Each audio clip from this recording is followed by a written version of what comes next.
ለሰዓቱ ወዳያዝነው ዝርዝር ዜና ስንሻገር በተጠናቀቀው 2017 በጀት ዓመት በፍርድ ቤቱ ለፍትህ አሰራር እንቅፋት የሆኑ ጉዳዮችን ነቅሶ በማውጣት በ2018 በጀት ዓመት የህግ አሰራርን ለማዘመን እየሰራ መሆኑን የወላይታ ሶዶ ከተማ የመጀመሪያ ደረጃ ፍርድ ቤት አስታወቀ።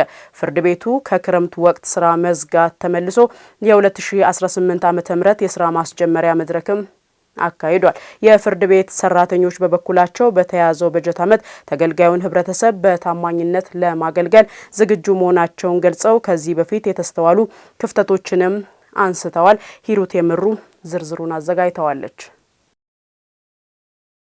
የወላይታ ሶዶ ከተማ የመጀመሪያ ፍርድ ቤት የሁለት ወራት የክረምት ወቅትን ምክንያት በማድረግ ዝግ የነበረው ፍርድ ቤቱ ስራ መጀመሩን ተከትሎ መድረክ አካሂዷል። በ2017 የስራ ዘመን ከ5300 በላይ የህግ ጉዳዮች በችሎት መታየቱ የተጠቆመ ሲሆን በ2017 የስራ ዘመን በወንጀልና በፍትሐ ብሔር ያሉ ብዙ ችግሮችን ለመፍታት በቅንጅት መስራት በሚያስፈልጉ ጉዳዮች ዙሪያ ይበጃሉ ያሉትን የህግ ባለሙያዎቹ በመድረኩ አንስተዋል። አዲስም ሆነ መጀመሪያው የተላለፉም አሉ፣ አሁን የተጨመሩ አዲስም አለ፣ በወንጀልም አለ፣ በፍትሐ ብሔርም አለ። እንደ ቋሚ ምናልባት ፍርድ ቤቱ በተውሶም ከሆነ እኛን ይዞ የሄደ መኪና እኛን ጠብቆ ይዞ ካልመጣ አሁንም መጉላላቱ አለ። ብዙ እንግዲህ እዛ ትንሽ ከተማ ናት። የሚሄደው የሚመጣው ሰው ሁሉ እዛ መዝገብ ይዘን ቁጭ ብለን የምንታይበት ሁኔታ አለ። የፋይል ወይም የኬዝ ማናጅመንት ቢኖር ጥሩ ነው። አሁን ምንድነው የምንለው የውሳኔ የብይን የትዕዛዝ መዝገብ ሲሆን ቦርድ ላይ ያለጠፍም ነው የምንለው፣ ግን ሰዎች ለማግኘት ይቸገራሉ። እንግዲህ አስቡ 10 ምናምን ዳኛ አለ፣ በዛ ዘንድ ነው ፋይሉ ያለው ማጋ እንዳለ ስለማይታወቅ ሰዎች ያንን እስከሚያዩ ድረስ እንደ ሌላ ነገር የሚያስቡበት አለና ያው በእለቱ ከሆነ ያንን የሰራ ዳኛ ወደ አንድ ቋት የሚመለስበት ከዛ አለ መጥቷል ያው እንደዚህ የሚለው ነገር የሚነበብበት ወይም በኦንላይን ችሎት ቀርቦ የሚነበብበት ሁኔታ ቢኖር ጥሩ ነው።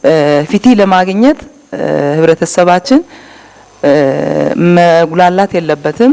በአጭር ጊዜ መስጠት ያለብንን በረጅም ጊዜ የሚፈጅበት ጊዜ አለና ያንን ቀጠሮን ማናጅ ካደረግን በአጭር ጊዜ መፈጸም እንችላለንና ትኩረት ብሰጥ ቀልጣፋ አሰራር ለመዘርጋት የችሎት ሂደትን በአጭር ጊዜ ውሳኔና ፍትህ እንዲያገኝ በሚደረገው ሂደት የባለሙያ እጥረት ብሎም ያልተቀረፉ ችግሮችን ፍርድ ቤቱ ትኩረት ሊሰጥ ይገባል ሲሉ በመድረኩ የተገኙ የፍርድ ቤት ሰራተኞች ተናግረዋል። ተገልጋይ እርካታ ስንል ነው የምንሰራው፣ ገብተን የምናግዘው ስራችን ሆኖ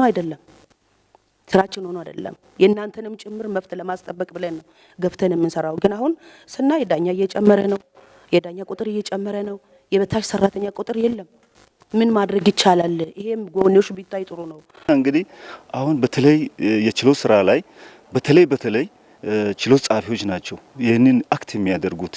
የችሎት ጻፊ በእኛ መስሪያ ቤት በእኛ ፍርድ ቤት አናሳ ናቸው። የታዘዙትን በመዝገብ ላይ የታዘዘውን ጽፎ መስጠት የሚችሉት እነሱ ናቸው። እነዚህ ሰራተኞች ደግሞ ከተጓደሉ ከነሱ ከፍትህ ስራ ላይ አንዱ ክፍተት ይታያል ማለት ነው እና ያንን ማሟላት የሚገባው እንደሚመስለኝ ያንን ማሟላት አለበት የሚለውን ነው።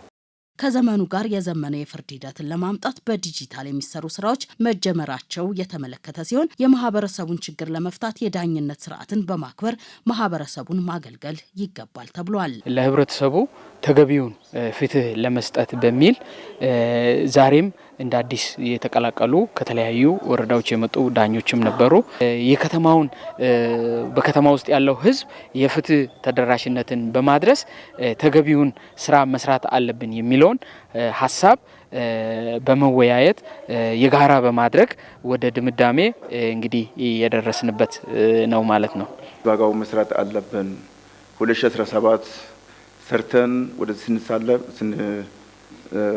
ወደዚህ ስንሸጋገር የነበሩ ደካማ ጎኖች ወደዚህ 2018 እንዳይሸጋገሩ መቋጫ እንዲያገኝና ዜጋውን በአግባቡ ለማገልገል እያንዳንዳችን የራሳችን ተነሳሽነት ቁርጠኝነት ስለሚያስፈልግ በተቻለ መጠን የተቋሙ አንድነት እጅግ በጣም ወሳኝ ነው።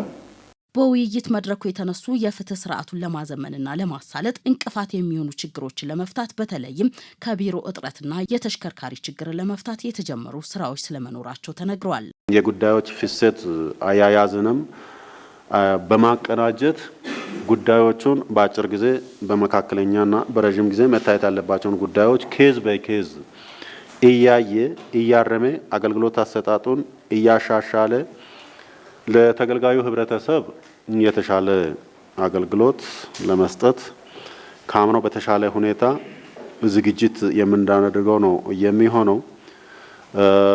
ከነዚያ መዛግብት ጋር ተያይዘው ደግሞ ውይይት በሚያስፈልጉበት ጉዳይ ላይ ዳኞች የተሻለ ግንዛቤ ያለን ያው ሁላችንም የግንዛቤ ደረጃ የተለያየ ሊሆን ስለሚችል በጋራ በመስራት የህብረተሰቡን አገልግሎት አሰጣጡን ቀልጣፋና ወጪ ቆጣቢ አድርገን ለማገልገል ዝግጅት የሚደረግ ነው የሚሆነው።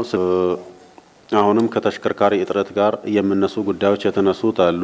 በተደጋጋሚ ወደ ቦታው ድረስ ሄደን ለማጣራትም ችሎት በጊዜ ለመድረስም ከችሎት ከጨረስንም በኋላ የተነሱ ጉዳዮች ስላሉ እነዚያን በተባለው ልክ ከመመለከተው ከመንግስት መዋቅር ጋር በመናበብ ተሽከርካሪ በማስመደብና በማስገዛት የምንፈታው ነው የሚሆነው።